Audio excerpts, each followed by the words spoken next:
Hi, welcome to the Itihasa channel. The last time we spoke about the torrid love affair between Bheema and Hidimbi and the child that they bore, Ghatotkacha, the wondrous child who would eventually come back and play an important part in the Kurukshetra war. And we will discuss now what happens after they left the Hidimbavana.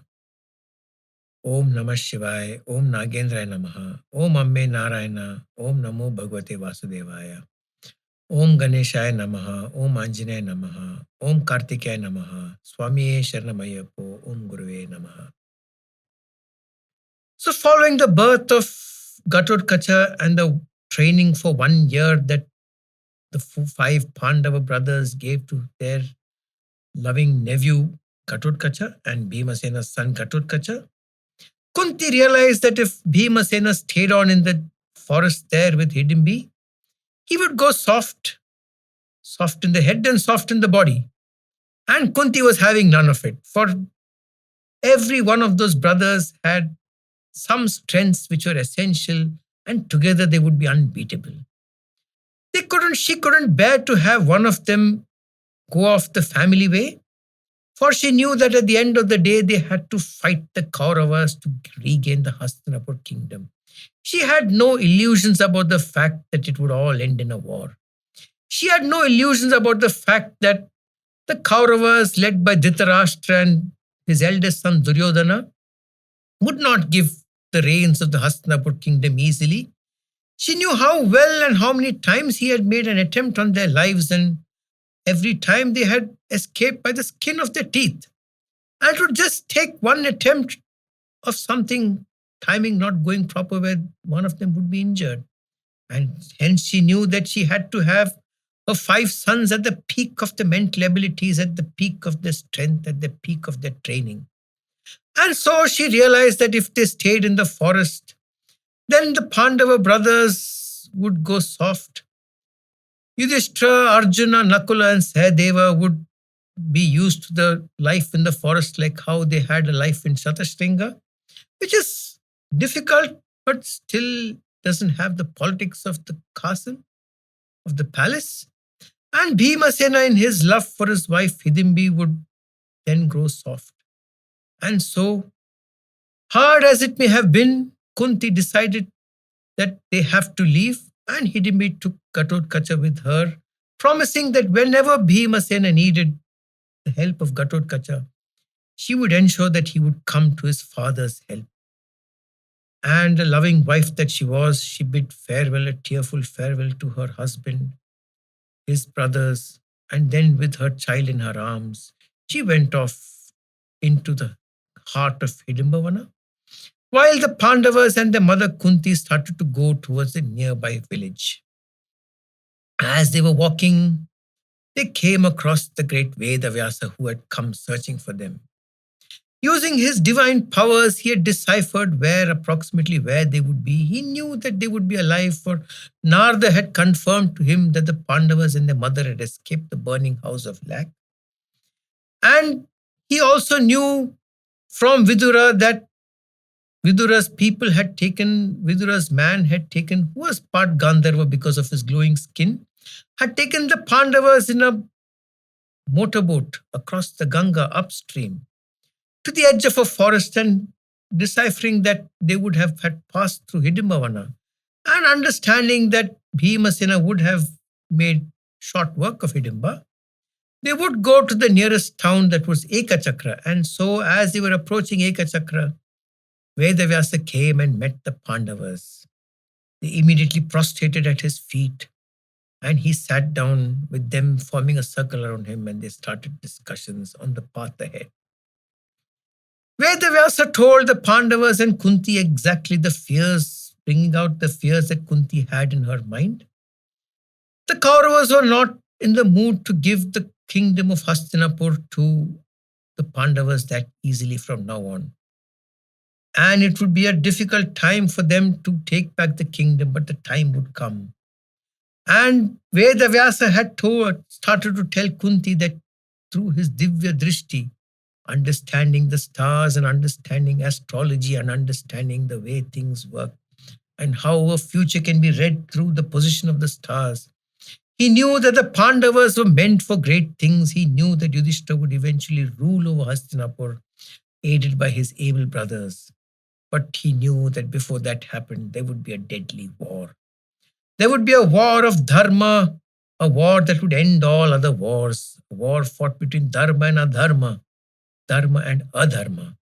And Yudhishthira and his brothers would fight on the side of dharma, and the Kauravas would fight on the side of adharma. And he told all this to Kunti and the Pandavas, and he described to them that the path to greatness is very difficult and it's not going to be easy. And they need to be safe for some time before they can regroup and before they can come back into the palace. For if they would come back into the palace at this stage or be found out by the spies of Duryodhana, there would be multiple attempts on their life. And it would be difficult for them to survive these multiple attempts. And so he told the Pandavas that their regal bearings should not show out to the public and they should disguise themselves. They should disguise themselves completely as ascetics and go around collecting alms from various places and surviving on those alms. And so he gave clear instructions to the Pandavas on how they had to disguise themselves, on how they had to grow their hair long and their beards long, change from their royal garments to simple ones, hide their ornaments in some place where they could not be found, and wear plain wines. He instructed them on how to tie their hair into a jata or mat their hair over their head so that it resembled a visiting mendicant. He explained to them in detail on how, and this knowledge that Veda Vyasa imparted to them on disguise was not something that was taught to them at the palace at that time, but this would come and hold them in good stead in the end of their exile when they had to be in disguise for 1 year. And so Veda Vyasa went into great detail on how they would be able to change their appearance, on how they would use various disguises to hide the markings on their body. For a great archer like Arjuna would have markings on his forearm where the boasting would come and hit regularly, and on his chest where the boasting would cause scars when he was strung and released. And a great fighter like Bheema would have the marks of various bruises and blows of the mace, and great archers, great warriors, kshatriyas like Nakula, Sahadeva and Yudhishthira would have the marks of the scars of where weapons have hit them during the various campaigns. And so it would be necessary to hide these scars, for a plain body would easily be seen by most people, and a great kshatriya can be easily identified by these scars present on their body. And he told them how to hide these scars. And then Veda Vyasa took the Pandavas and their mother to a house in this nearby village called Ekachakra. In this village called Ekachakra, which was inhabited by a few hundred houses, was a Brahmin family. He knew this Brahmana from his earlier days, and when they greeted each other with love as friends. And the Brahmana man hugged Veda Vyasa, and Veda Vyasa hugged him. And he looked tenderly at the man and said, I would like you to put up these ascetics, this family of ascetics, who are ascetics like me, in your house. I believe you have an extra room where you can put these people up. These 5 brothers and their mother would like to stay with you for some time till I can come and meet them and we can go to another place. They will not burden you through their stay here. They will go around the town asking for alms every day. And when they get these alms, they will cook it themselves and they will eat it in your house.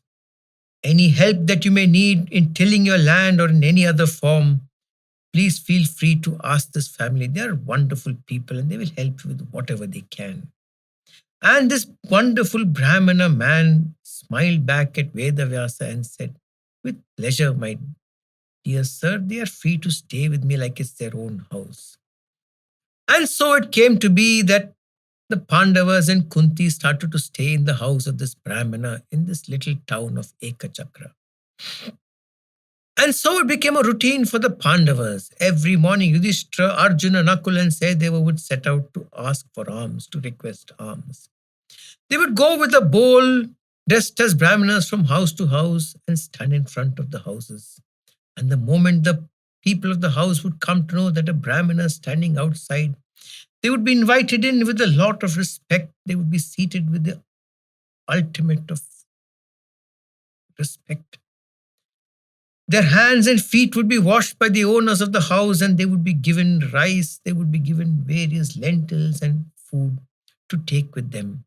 Brahmanas of the time were respected widely, and no Brahmana had to work for a living, for his sole duty was to perform homas and teach the people around him and to improve the knowledge of the people in the community.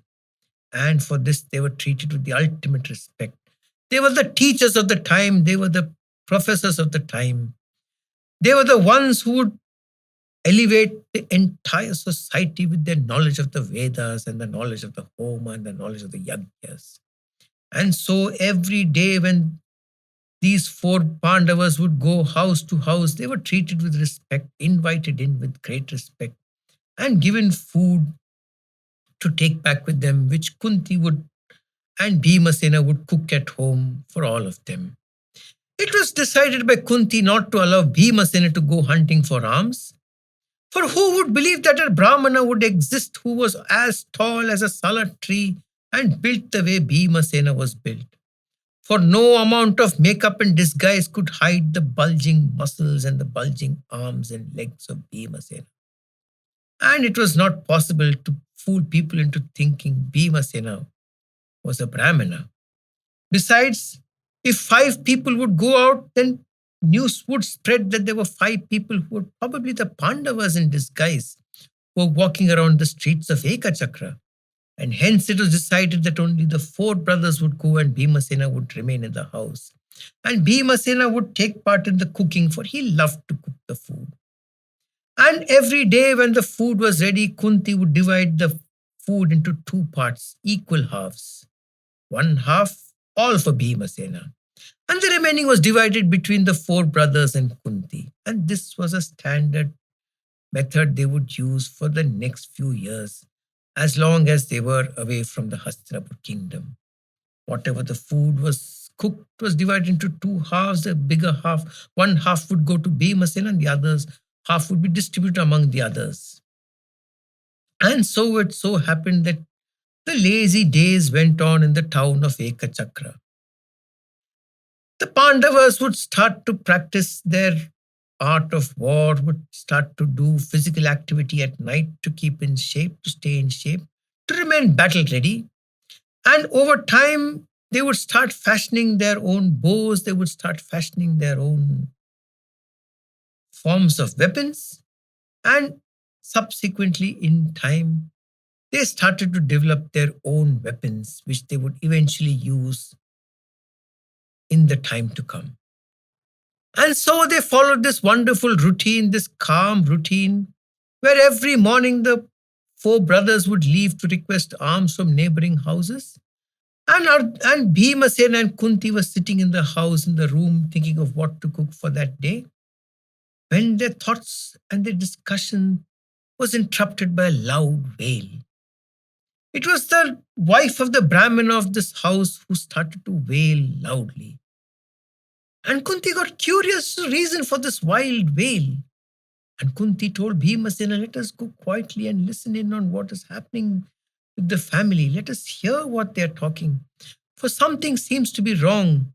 We have taken the hospitality of this family for far too long. This time we repay them back. Whatever the reason may be for their discomfort, it is our duty to ensure that we repay them by helping them out in whatever way possible. Come, let us listen in on what discussion is happening and see if we can be of any help to ensure that this family is taken out of its misery. And so saying, Bhima and his mother Kunti walked to the edge of the door and listened in the conversation. A marvelous conversation that took place between the father, the wife, and the 2 children, the son and the daughter. This is where the story of the Rakshasa Bakasura comes up. We shall discuss the story of Bakasura and the events leading up to it and the events following it in the next stage. Om Namah Shivaya, Om Nagendra Namaha, Om Namo Bhagavate Vasudevaya, Om Ambe Narayana, Om Ganeshaya Namo, Om Anjaneyaya Namaha, Swami Sharanamayyappo, Om Kartikaya Namaha, Om Guruve Namaha.